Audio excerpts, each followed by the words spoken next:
comité. Vamos a estar con panelistas con la doctora María del Sol Belumni y el doctor Pablo Ródena, que es staff cardiólogo del Grupo Gamma. En esta ocasión nos acompaña en su disertación el doctor Pablo Corral, que es especialista en medicina interna, lipidólogo, miembro de la Sociedad Argentina de Lípidos, docente de la Cátedra de Farmacología de la Universidad de FASTA, Mar del Plata.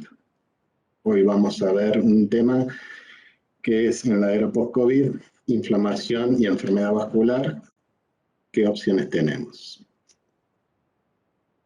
Agradecer también al Laboratorio Hogador que nos acompaña y hizo posible este webinar. Muy bien, Pablo, cuando quieras. Bueno, muchas gracias, Víctor, muchas gracias, Carolina, por la invitación. Siempre es un placer poder compartir estos temas con amigos y que seguramente se genere algún tipo de planteo, discusión e intercambio al final de la disertación. Como bien decía Víctor, la idea es hablar un poco de inflamación y enfermedad vascular en la era post-COVID y qué opciones hoy tenemos de manejo en el tratamiento específicamente farmacológico. Estos son mis potenciales conflictos de interés, aunque para esta charla debo confesar que no he tenido ningún tipo de injerencia en la formulación de mi disertación. Y lo primero que debíamos decir y confirmar, básicamente, es que, bueno, la causa número uno de muerte a nivel mundial ha ido evolucionando con el transcurso de las décadas. Ustedes pueden ver bien en esta revisión de hace unos años de Lancet, donde se analizaron más de 45 causas de muerte, acá tenemos las más frecuentes. Vemos que en los años 90 la enfermedad isquémica cardíaca se ubicaba en el cuarto lugar. Ya para el año 2007 se ubica en el tercer puesto y a partir del año 2012, 2013 y específicamente cuando se hizo el análisis 2017 ya se ubica como primer causa de morbi y mortalidad a nivel mundial la enfermedad isquémica cardíaca.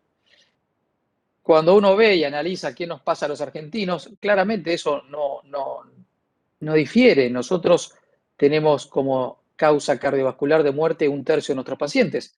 1 de cada 3 pacientes que nosotros vamos a ver en el consultorio van a morir de enfermedad cardiovascular y esto supera, lógicamente, la enfermedad neoplásica, las infecciones, las otras enfermedades no comunicables, etcétera, incluso los accidentes de tránsito.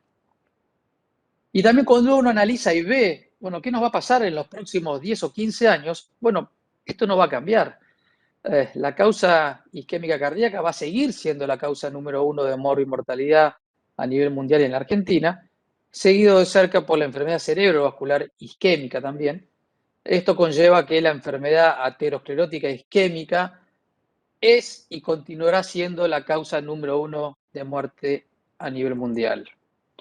Entonces uno se debe adentrar un poco y empezar a analizar, bueno, ok, enfermedad isquémica cardíaca, enfermedad isquémica cerebrovascular. Bueno, ¿qué causa la enfermedad isquémica? Y ahí es donde uno tiene que, indefectiblemente, caer en la aterosclerosis. Y cuando uno habla de aterosclerosis, tiene que hablar indefectiblemente del LDL colesterol o lipoproteína de baja densidad. Múltiples líneas de evidencia confirman que la LDL causa aterosclerosis. Sabemos que tenemos datos en animales donde el colesterol LDL induce aterosclerosis. Variantes genéticas, variantes en alta y en baja, a favor y en contra. Altos niveles de LDL por genética y bajos niveles de LDL por genética van a favor de la aterosclerosis y en contra. La secuencia LDL siempre precede el evento cardiovascular, no es al revés. Hay una clara correlación en función de la coherencia. Hay un gradiente biológico, este riesgo proporcional que lo tenemos claramente demostrado en la hipercolesterolemia familiar, donde sabemos que esos pacientes tienen mayor nivel de LDL y mayor riesgo proporcional de enfermedad aterosclerótica. La consistencia en función a los resultados, que es invariable, es un factor de riesgo inespecífico, independiente, perdón, el LDL colesterol no necesita de otros factores de riesgo. A ver, con solo tener el LDL elevado, por ejemplo, como decíamos recién, en la hipercolesterolemia familiar, nos sirve para generar aterosclerosis. No tiene que ser el paciente diabético, si bien que ello lo potencia, ni ser tabaquista, ni ser obeso, ni ser sedentario. El LDL por sí, por eso es un factor de riesgo independiente. Y por último, la evidencia derivada de la intervención farmacológica. Múltiples ejemplos y estudios randomizados, controlados, doble ciego, bueno, demuestran que el LDL, básicamente reducido en forma farmacológica, disminuye la cantidad y la proporción de eventos cardiovasculares. Entonces uno empieza a profundizar en las diferentes, en este caso, vías fisiopatológicas que generan eventos cardiovasculares. Y lo primero que tenemos que analizar es claramente lo que hablamos recién, los lípidos. Sabemos que el LDL colesterol, la lipoproteína pequeña A, las lipoproteínas ricas en triglicéridos, en función de distintos tipos de genes, generan fenómeno de aterosclerosis y enfermedad cardiovascular. Pero interesantemente, el segundo punto es la inflamación. La inflamación, por ejemplo, derivado de aquellos pacientes con diferente tipo de variantes en el receptor de interleuquina 6, bueno, está asociado específicamente a enfermedad cardiovascular. Entonces uno ve y analiza, bueno, sabemos que los lípidos, el LDL genera enfermedad cardiovascular, aterosclerosis, pero ¿qué otras cosas potencian o hacen que estos lípidos generen un proceso acelerado o expandido de enfermedad cardiovascular aterosclerótica? Y así tenemos los trastornos de coagulación con fenómenos tromboembólicos o trastornos trombofílicos, trastornos plaquetarios con eventos tromboembólicos, una vez más desórdenes trombofílicos. Incluso sabemos que el tabaquismo genera alteración a nivel plaquetario y genera un riesgo residual aterosclerótico.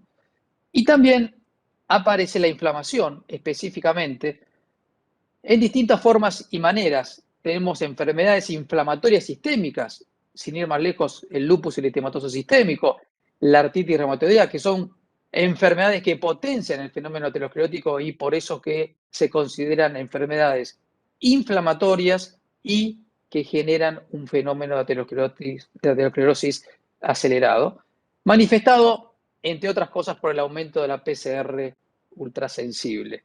Podemos ver entonces que, como en su momento decía Virchow, allá por el siglo XIX, él planteaba que el fenómeno de aterosclerosis tenía un componente esencialmente inflamatorio. Bueno, esto claramente fue en caminos paralelos con el LDL. Hoy probablemente esos caminos de inflamación, LDL y algún otros factores, bueno, vamos uniendo estos cabos sueltos de fenómenos y de desarrollo de placa y evento cardiovascular aterosclerótico. La reciente guía de prevención cardiovascular publicada por la Sociedad Europea de Cardiología hace escasas semanas, bueno, prácticamente en prevención secundaria especifica en un primer paso 4 acciones básicas con evidencia clase 1. Todos sabemos que las recomendaciones del estilo de vida, dejar de fumar, tiene clase 1, bajar la presión a menos de 140 de sistólica, clase 1, disminuir el LDL en prevención secundaria, más del 50% del valor basal, y llegar a menos de 70 miligramos por decilitro también es clase 1, y por otro lado la terapia antitrombótica. Nadie puede discutir que estos 4 factores son importantes. Ahora, también ellos estipulan un segundo paso y se intensifica el tratamiento basado en 4 aspectos fundamentales. El riesgo residual a 10 años, el riesgo que tenga a largo plazo el paciente cardiovascular y los beneficios del tratamiento, la fragilidad o las comorbilidades del paciente y las preferencias. Y ahí tienen lo que se llama el shared decision o la decisión compartida entre el paciente y el médico. Así es como la presión arterial sistólica se baja a menos de 130 si se tolera con clase 1. El LDL puede llegar a menos de 55 también con clase 1. Y es donde en clase 2B comienzan a haber distintos tipos de estrategias como la inhibición dual antiplaquetaria y aparece, por ejemplo, la colchicina como fármaco antiinflamatorio, el eicosapentanoico, el EPA como omega 3 específico. Bueno, esto ya introduciéndose en las nuevas guías de prevención y tratamiento cardiovascular con evidencia 2B. Históricamente la inflamación y el fenómeno aterosclerótico estaba delineado en 2 aspectos. El clásico mecanismo de aterosclerosis de LDL específicamente que se sometía a la retención subendotelial, y luego se modificaba la foam cell, el macrófago se llena de lípidos, la placa se cubría con esa capa fibrosa, se rompía la placa en el hombro y se generaba el evento. Bueno, ese es el clásico fenómeno de aterosclerótico explicado por el LDL, pero hoy tenemos el fenómeno inflamatorio y, como decíamos recién, el fenómeno inflamatorio local que genera la placa, sumado al fenómeno inflamatorio sistémico que potencia el fenómeno de aterosclerosis, bueno, manifestado por distintos tipos de marcadores inflamatorios expresados por reactantes de fase aguda a través de la secreción hepática. Entonces, hoy podemos ver y observar, esta es una revisión de Peter Levy de hace un par de años, donde claramente él, digamos, selecciona y evidencia distintos tipos de factores que aumentan la inflamación y potencian este fenómeno, como son las lipoproteínas ricas en triglicéridos, el tejido adiposo visceral o ectópico. Bueno, ya comenzaba a verse que los agentes infecciosos o micro empezaban a tener injerencia en la inflamación. Y bueno, la hematopoiesis clonal también generaba algún tipo de inflamación, potenciando este efecto aterosclerótico. Esta es una revisión de Peter Todd y colaboradores del año pasado, donde, bueno, claramente el fenómeno de inflamación, esa activación del inflamosoma, tiene que ver con la dislipidemia, con el tabaquismo, con los reactantes de oxígeno, la diabetes, el tejido adiposo visceral, la enfermedad, la grasa perivascular, la microbiota, y hoy se suma específicamente este virus como es el SARS-CoV-2, que genera específicamente, como vamos a ver a continuación, fenómeno de inflamación. ¿Y qué tipo de fenómeno de inflamación genera? Bueno, claramente acá tenemos el COVID y las distintas fases. Esto lo hemos visto y lo hemos repetido desde hace casi ya 2 años, donde tenemos la infección en fase 1, donde el paciente incuba y tiene los primeros síntomas, donde, bueno, básicamente se manifiesta con linfopenia, aumento de dímero D, de factores como LDH y alteraciones de la coagulación. El paciente tiene manifestaciones muy leves, asintomático, una fiebre muy baja, tos seca y manifestaciones básicamente inespecíficas. Se pasa a una fase 2 si no se recupera, que es la fase pulmonar, donde ya empieza a haber alteraciones a nivel de la placa de tórax o tomografía, aumenta las transaminasas. El paciente cursa con un cuadro de hipoxemia, disnea y neumonía viral, y obviamente eso puede recuperar o pasar a una fase 3, la fase de inflamación, donde ya vemos más específicamente marcadores de inflamación, la ferritina, el dímero D, la proteína C reactiva, el ProBNP, y el paciente se manifiesta con shock, síndrome de distrés, injuria renal, hepática o cardíaca, eventos trombóticos, arritmias, y básicamente el paciente o fallece o se recupera de esta fase 3 aguda de COVID. Pero vean ustedes que aquí tenemos en la primera etapa la respuesta viral, digamos, o al virus, y en la segunda etapa ya hay una respuesta inflamatoria, que es lo que termina complicando y matando al paciente. Por eso no podemos dejar de hablar de lo que es la tormenta citoquínica, que es lo que genera este virus. Básicamente lo que produce, y esto no es para que detengamos la vista en todos los marcadores de citoquinas que se liberan, pero sí para que podamos ver qué es un efecto como si fuese una especie de aluvión o tornado de citoquinas que se liberan en ese punto. Y esto es lo que ocurre en el organismo. Si el organismo puede contener esta tormenta citoquínica, básicamente en este aspecto, y puede, digamos, amortiguar, hacer de buffer de ese efecto de liberación citoquínica, bueno, el paciente se va a recuperar. Claramente tendrá sus secuelas si es una afectación severa aguda, pero se va a recuperar. Ahora, si ese paciente no logra contener esa tormenta citoquínica inicial, claramente empezará con afectación primeramente pulmonar para luego tener afectación de múltiples órganos y sistemas. Entonces, resumiendo, esta tormenta citoquínica que produce trastornos de coagulación, incluso shock, injuria pulmonar, falla renal, parálisis inmune o alteración en la respuesta inmune, bueno, generando inflamación, infección generalizada y falla orgánica múltiple. Entonces, en forma resumida, la primera parte de la respuesta viral, la parte intermedia de la respuesta pulmonar, y acá vemos en un estadio 3 de hiperinflamación donde ya aparece el corazón. Básicamente la parte cardíaca o cardiovascular aparece ya incluso en la etapa aguda, en la etapa 3 de la infección aguda, donde comienzan a haber alteraciones, como veíamos hace un rato, de marcadores o biomarcadores cardíacos como el BNP, troponina, CPK, etc.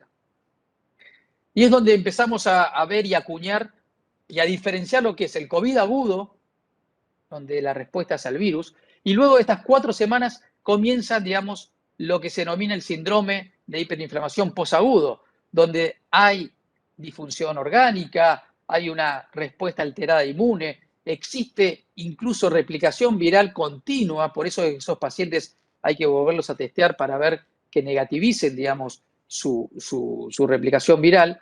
Y luego, específicamente de los 3 meses, comienza lo que se denomina el síndrome post-COVID o el long COVID, donde si bien la fisiopatología no está claramente determinada, se sabe que la parte inmunológica es lo que lleva a cabo gran parte o la mayoría de los síntomas asociados al síndrome post-COVID.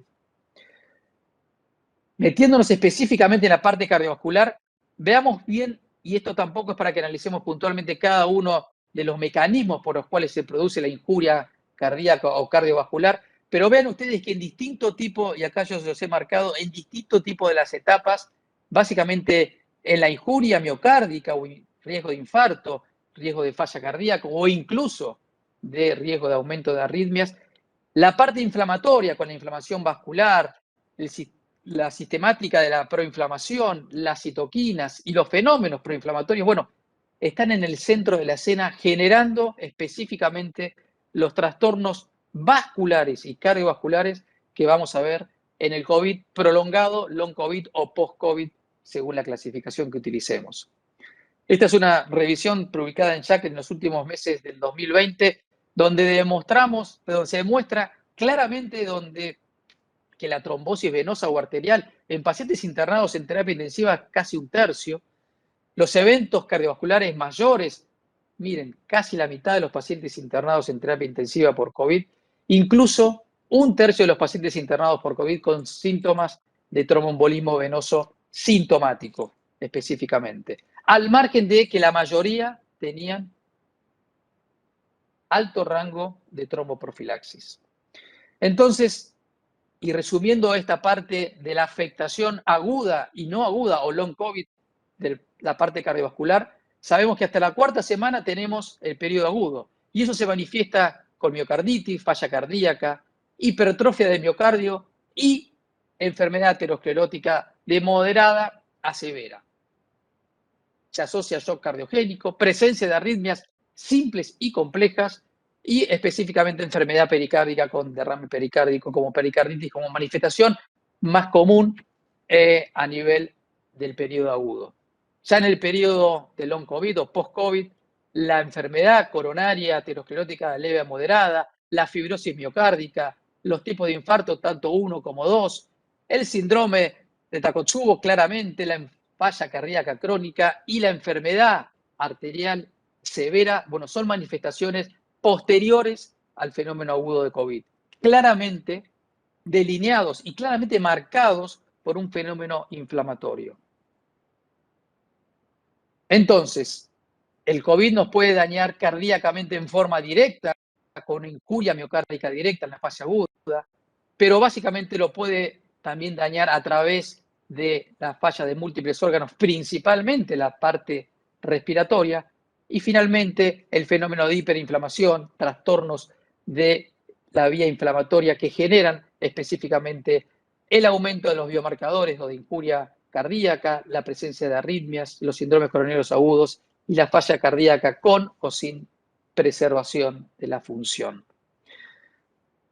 Entonces, hoy quizá nosotros, y uno de los conceptos fundamentales de esto, es que este virus que llegó y probablemente vaya a perdurar durante años, va a generar y está generando eventos cardiovasculares mayores, mayor vulnerabilidad de placa, episodios de inflamación crónica y potenciación de los factores de riesgo cardiovasculares.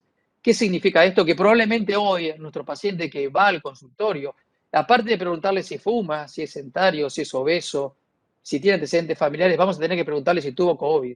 ¿Y qué tipo de COVID tuvo? Si estuvo internado por COVID, si tuvo neumonía por COVID, si tuvo un estado hiperinflamatorio, si tuvo un COVID leve y lo pasó en forma sintomática, ¿cuántas veces tuvo COVID? ¿Cuántos pacientes hoy tenemos que tuvieron 2 hasta 3 veces COVID?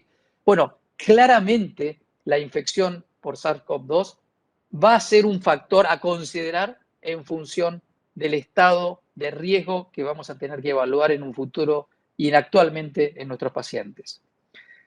Ahora, muy bien, ¿qué podemos hacer entonces con nuestros pacientes y qué evidencia tenemos de estrategias farmacológicas que han servido y que no han servido específicamente en este grupo de pacientes? Bueno, aquí tenemos todo lo que es lo que se denomina la vía inflamatoria. La vía inflamatoria se activa específicamente con el inflamosoma que es una serie de proteínas que se liberan y que empiezan a generar interleuquinas, interleuquina 1B, factor de necrosis tumoral alfa, la interleuquina 6, finalmente la PCR ultrasensible. Bueno, vean ustedes distintos tipos de estrategias farmacológicas que ahora vamos a repasar, probadas en función de esta cadena de inflamación. Sabemos que la colchicina actúa en el inicio de la cascada inflamatoria a través de los neutrófilos, inhibiendo la utilización. Tenemos luego el canakinumab. Sabemos que el estudio CANTOS fue un estudio específicamente diseñado para tratar sobre la interleuquina 1B y vamos a ver luego los resultados. El metrotexate actúa sobre el TNF-alfa. El estudio CIRT se focalizó sobre la utilización de metrotexate. Bueno, el tocilizumab actúa sobre la interleuquina 6. Las estatinas y otro tipo de fármacos hipolipemiantes actúan específicamente sobre la proteína C reactiva, pero veamos que hay distintos tipos de target y hay distintos tipos de estrategias farmacológicas que han sido probadas y se están siendo probadas actualmente en función de poder cortar esta cadena de inflamación. ¿Qué sabemos hoy en día? Bueno, básicamente que hay terapias probadas que disminuyen los eventos cardiovasculares. Colchicina, podemos hablar de Colcott, podemos hablar del Lodoco 2, podemos hablar de distintos tipos de estudios con colchicina que luego vamos a ver y repasar específicamente de por qué hoy las guías ya lo colocan como una evidencia 2B para eventualmente disminuir inflamación. Sabemos que las estatinas, luego del estudio primario como Júpiter, demostró que disminuye inflamación y disminuye eventos cardiovasculares. Caramicumab con CANTOS ha demostrado lo mismo, sin modificar específicamente ningún marcador de lípidos, y los inhibidores de PCSK9 que también bajan inflamación y han demostrado disminuir eventos cardiovasculares. ¿Qué fue lo que no demostró eficacia? Bueno, metotrexate, hablábamos recién del estudio CIRT. Bueno, la dalaparib tampoco, el dalaparib dio de resultado significativo y hoy distintos tipos de estrategias tampoco han podido demostrar beneficios a nivel cardiovascular. ¿Qué tenemos en mira? La EPA, el eicosapentanoico, la alta dosis de EPA que demostró específicamente el estudio REDUCE-IT, que todavía hoy no se explica ni por los triglicéridos ni por el efecto antiinflamatorio. O sea, hay una combinación de efectos que tiene el EPA que ha demostrado ese 25% de reducción de eventos en el estudio REDUCE-IT. Terapia con microRNA, inhibición del inflamosoma específicamente diseñado a eso, alteración de la microbiota intestinal, bueno, distintos tipos de estrategias que están siendo probadas. Esto es un artículo muy interesante publicado hace escasas semanas, hace 2 semanas, de hipolipemiantes y COVID. Vamos a detenernos específicamente en 5 estadios de COVID. COVID ambulatorio, COVID internado en el piso, COVID internado en terapia, COVID posalta y síndrome post-COVID. Vean interesantemente cómo distinto tipo de estrategias estatinas, omega, fibratos, niacinas y el dalcetrapib, que básicamente es un fármaco hipolipemiante, bueno, se están siendo actualmente probados y específicamente diseñados en función de tratar de disminuir específicamente los eventos cardiovasculares con hipolipemiantes en distintos tipos de estadios de la enfermedad. Nosotros con Carolina hemos participado de estudios con altas dosis de EPA, replicando lo que fueron los 4 gramos de Reducit en pacientes en prevención ambulatorio o en pacientes básicamente recientemente infectados. Bueno, pero ustedes vean que hay estudios inclusive con omega, inclusive con estatinas en el posalta, porque seguramente este grupo de pacientes van a quedar inflamados. Vamos a ver y estamos observando actualmente que este tipo de pacientes persisten con un riesgo mayor luego de ser dado de alta o luego de pasar un COVID por lo menos moderado a severo. Esto básicamente no es para que entremos en detalle. Estos son los mecanismos por los cuales los hipolipemiantes generarían algún tipo de beneficio sobre el COVID. Bueno, y específicamente el sistema inmune, la parte inflamatoria, es donde actuarían específicamente estos hipolipemiantes, generando el beneficio potencial en este grupo de pacientes luego de haber tenido el COVID. Ya para ir finalizando, podemos ir viendo y demostrando que las estrategias de prevención secundaria en aquellos pacientes que han tenido síndrome coronario agudo o están en el estadio de síndrome coronario crónico, más allá de lo que sabemos de los cambios del estilo de vida, hablábamos recién de la cesación tabáquica, el control de peso, etcétera, etcétera, tener la presión arterial sistólica controlada, menos de 130, una hemoglobina glicosilada en diabéticos menor a 6,5, tenemos distintos tipos de target de riesgo residual. Alterar o modificar el sistema neurohormonal con básicamente los inhibidores del eje angiotensina, con obviamente los ARNI como formas ahora de utilización de nuevos esquemas, trastornos lipídicos, todos los pacientes deberían estar con alta dosis de estatina y bueno, valorar ese timibio PCSK9 inhibidores si no se llega o si no se toleran las estatinas. Bueno, todos los pacientes con aspirina, bueno, empezar a pensar en rivaroxaban, empezar a pensar en la terapia dual antitrombótica, y acá aparece la inflamación. La colchicina nuevamente aparece como un fármaco hoy de bajo costo, seguro y con cierto grado de evidencia para empezar a tratar este grupo de pacientes en prevención secundaria.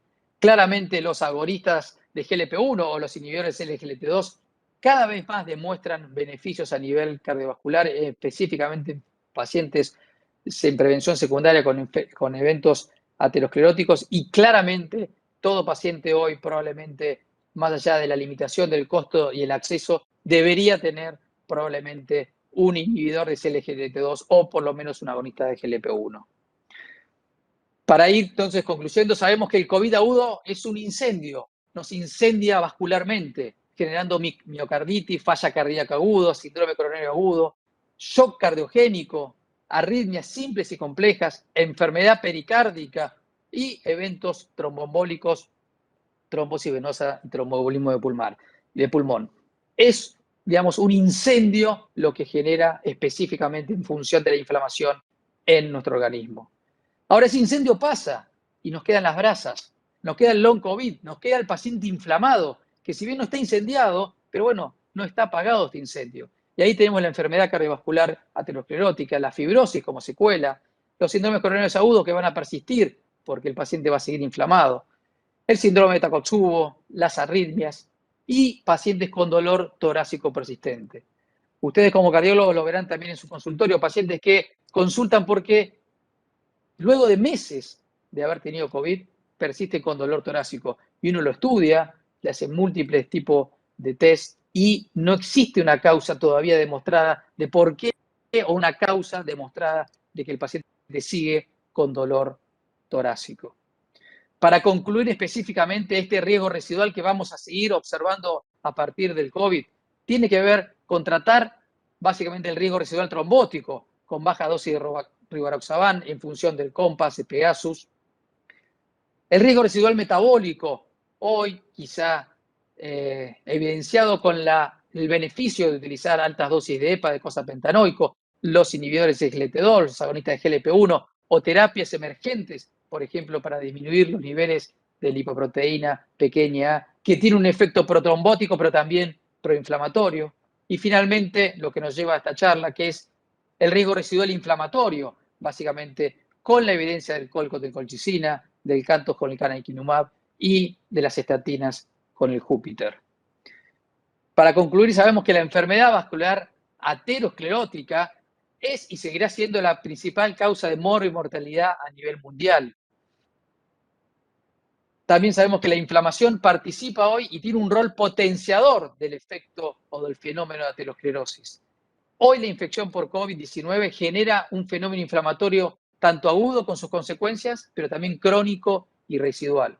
Entonces el desafío hoy será tratar de comprender y tratar de manejar de la mejor forma posible las secuelas cardiovasculares y este riesgo residual inflamatorio luego de la infección por SARS-CoV-2 o COVID-19. Bueno, esta fue mi última slide. Muchas gracias y dejamos abierto entonces la sesión de preguntas, comentarios, etcétera. Muchas gracias. Bueno, Pablo, muchísimas gracias. Aprovecho para saludarte porque antes lo había hecho Víctor. Muchísimas gracias, excelente tu charla. Como siempre, es un placer escucharte. Bueno, y vamos a dar paso a nuestros panelistas, el doctor Pablo Rodenas y la doctora María Sol Belungui, para que hagan sus preguntas con respecto a esta disertación. Súper interesante, Pablo. Muchas gracias. Pablo.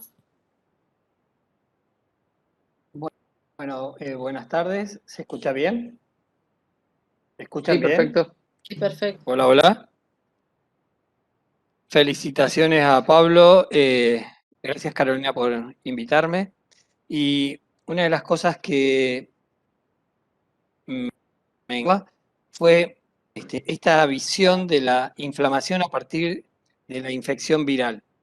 Mi pregunta específica es, gracias a todo lo que hemos avanzado en los estudios del COVID, es si esto mismo lo podemos extrapolar a cualquier otra infección viral como fue la gripe A o la misma influenza. Con la consigna de ser pro vacuna antigripal y en este caso si el COVID tiene una variante o una característica de afección particular en lo cardiovascular.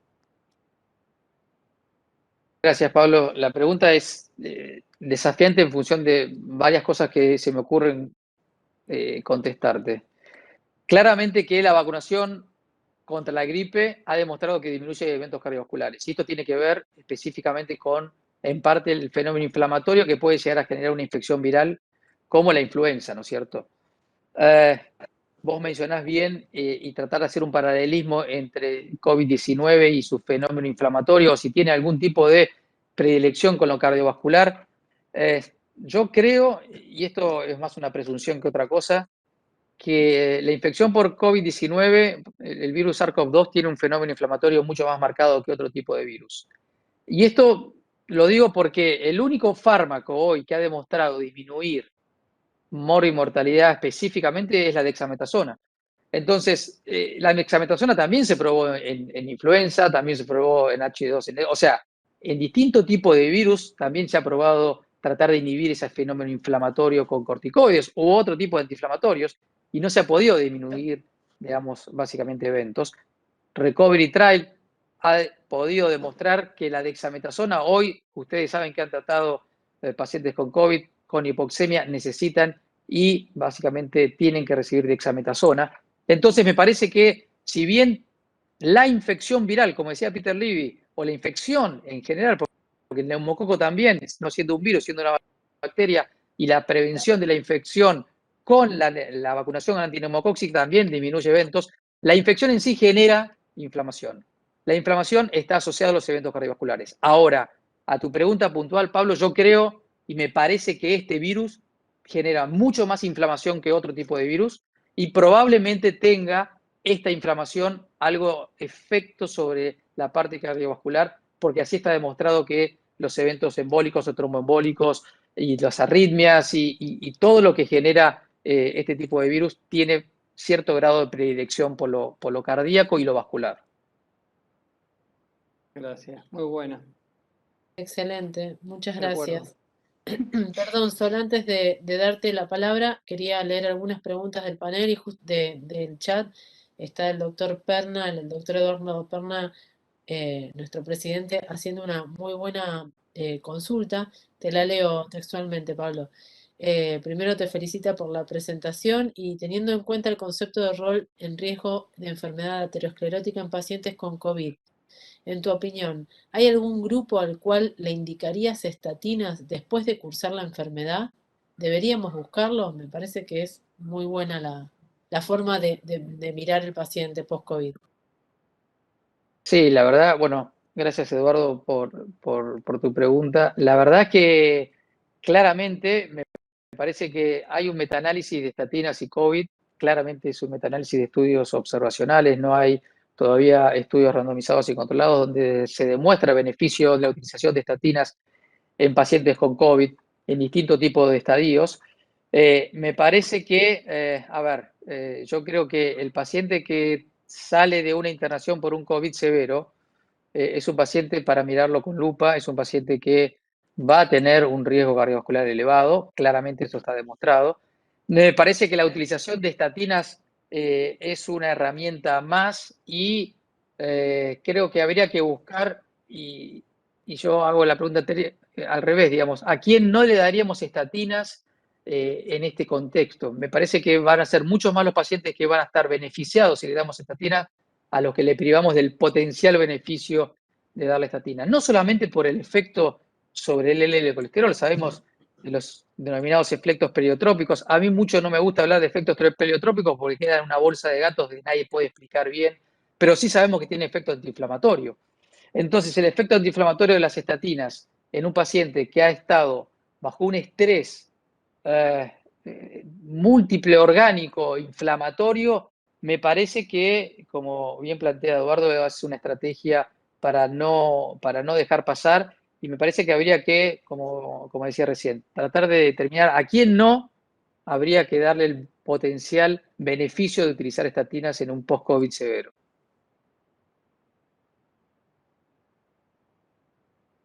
Perfecto, muchísimas gracias, Pablo, súper claro. Bueno, te paso entonces la pregunta a vos, Sol. Sí, ahí tenía un par, pero están un poco en la línea del doctor Perna. Sabemos ahí en las guías los factores aumentadores de riesgo y lo que nosotros a veces consideramos en prevención primaria para pensar en pacientes, por ejemplo, de bajo riesgo o intermedios y esas cosas que vamos sumando para darle estatina. Puede ser que el día de mañana, en un futuro muy cercano, el haber hecho una infección por COVID lo pongamos dentro de esa lista, así como ponemos enfermedades inflamatorias crónicas, HIV, por ejemplo. Sí, yo creo y comparto eso de que hoy, como yo decía en la disertación, en algún punto me parece que el antecedente de haber tenido COVID es, ¿tuviste COVID al paciente? Sí, ¿qué tipo de COVID tuviste? ¿Estuviste internado? ¿Estuviste intubado? ¿Necesitaste oxígeno? ¿Recibiste algún tipo de tratamiento? ¿En algún momento te dijeron que recibiste corticoides porque te faltaba el oxígeno? O sea, me parece que hoy ese antecedente no es un antecedente menor, básicamente va a ser un punto de inflexión en función de sumar estos factores potenciadores, como decías vos, en función de evaluar el riesgo global del paciente. Me parece que esto nos movió un poco, digamos, la estantería en función de los clásicos factores de riesgo cardiovascular, y esto sí vamos a tener que tildar, como yo tengo en la historia clínica, un box más, digamos, o un cuadrado más en función de qué tipo de COVID tuvo, qué tipo de requerimiento tuvo o qué tipo de tratamiento requirió el paciente si cursó este grado de infección. Pero claramente, Sol, comparto con eso, me parece que es un factor a tener en cuenta y a consideración y que vamos a tener que tenerlo en cuenta actualmente, en este momento y para el futuro. Y con el seguimiento y este control de los pacientes post-COVID, marcadores inflamatorios, porque sabemos que ferritina, dimerodé los tenemos aumentados en etapa aguda, y bueno, después el crónico lo vamos siguiendo. ¿Hay algún otro más que se pueda pedir en consultorio, que tengamos que seguir sí o sí en el long COVID o en ese control post-COVID? La realidad es que hay diferentes tipos de estudios, ninguno es significativo, con troponina, con ProBNP. Hay que ver qué tipo de afectación tuvo el paciente. Si el paciente tuvo, por ejemplo, una afectación miocárdica, no solamente seguirlo con biomarcadores, sino con ecocardiogramas o formas de... Hemos visto pacientes con fracción de sección de menos del 30% en un COVID agudo que luego del control de varios meses la fracción de sección se recupera, básicamente sin hacer absolutamente nada más que tratar de su insuficiencia cardíaca, ¿no es cierto? Por eso es que se abre un capítulo nuevo en función de cómo vamos a manejar y cómo vamos a seguir este tipo de pacientes. Si el paciente tuvo un fenómeno tromboembólico, probablemente sí estudiarlo con distintos tipos de biomarcadores de trombosis, pero me parece que acá, más allá de los biomarcadores, también, como te decía recién, la clínica de la manifestación que tuvo en agudo ese paciente va a ser lo que realmente nos vaya guiando en función, porque hoy hay distintos tipos de guías. La guía que leíste hace 15 días atrás se modifica. Me parece que todavía hay distintos tipos digamos, de diagramas de flujo en función del seguimiento del paciente con long COVID, que se sabe básicamente que tienen complicaciones. Recuerden que casi el 80% de los pacientes que han tenido una internación de moderada a severa persiste con síntomas luego de las 12 semanas. Taquiarritmias, taquicardias. La taquicardia sinusal en reposo es una cosa que vemos continuamente en pacientes que cursaron el COVID y el paciente está sentado en la camilla o acostado y lo tenemos a 110, 115, 120 por minuto sinusal y con un ecocardio normal, con una prueba de funcional normal, pero el paciente está taquicárdico en reposo y esa taquicardia sinusal es una arritmia que se ve, todavía no tiene cierto grado de explicación como el dolor crónico torácico del paciente que hace 3 meses tuvo COVID y sigue con dolor torácico y uno trata de hacer estudio de evocación, todo es negativo. Por eso es que, como decíamos recién, esto se abre un capítulo y muchas de las cosas las vamos a ir viendo como hemos venido aprendiendo hace casi ya 2 años de pandemia.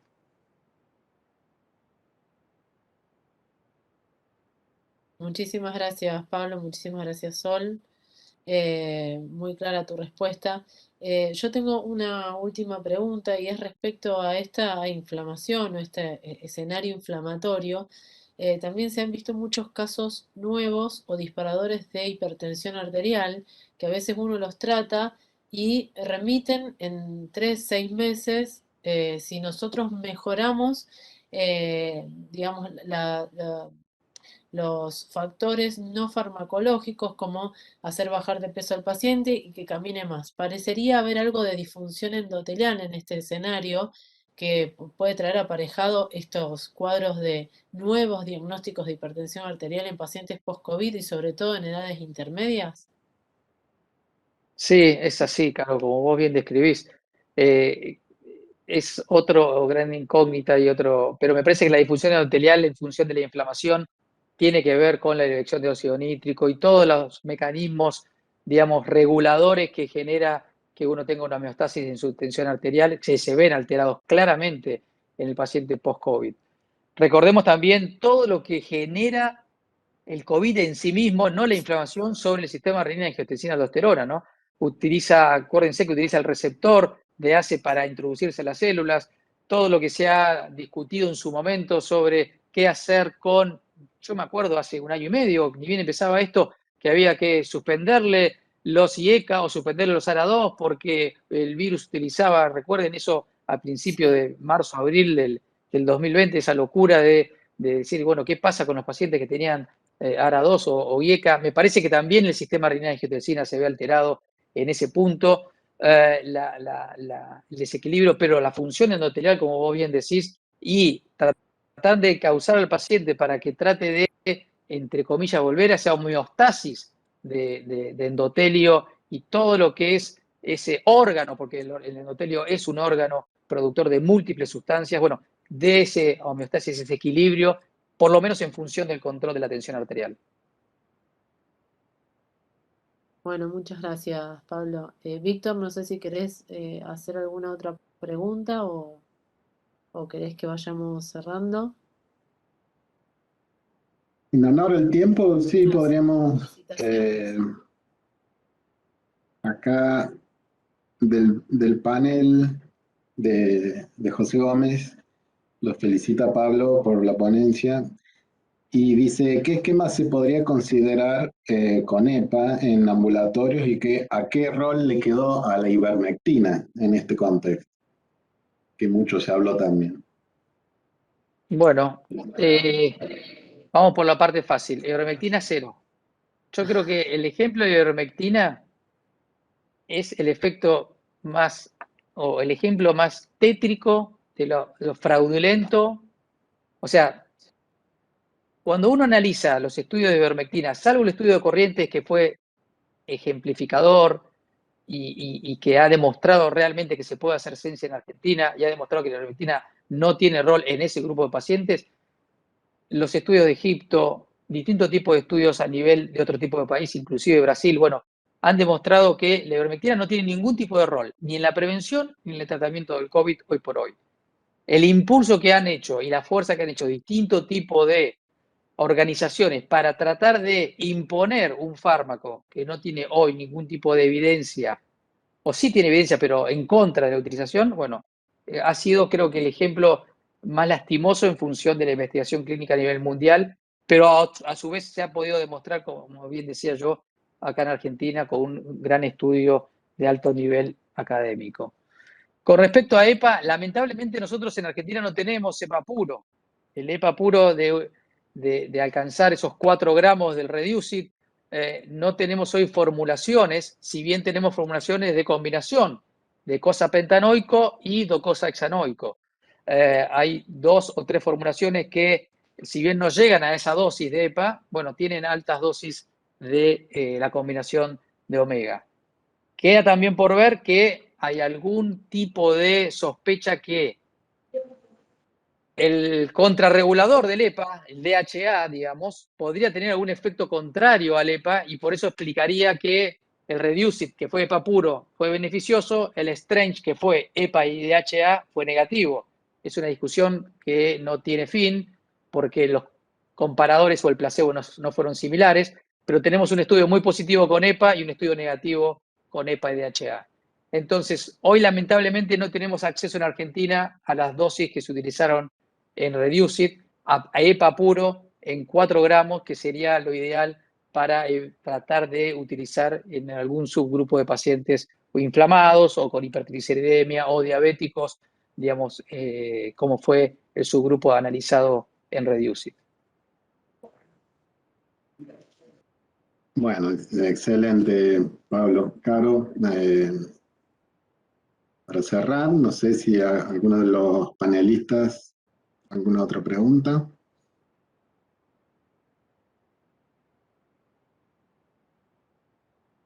Entonces, bueno, excelente, Pablo. Agradecemos al Laboratorio Gador, a la gente que se ha conectado.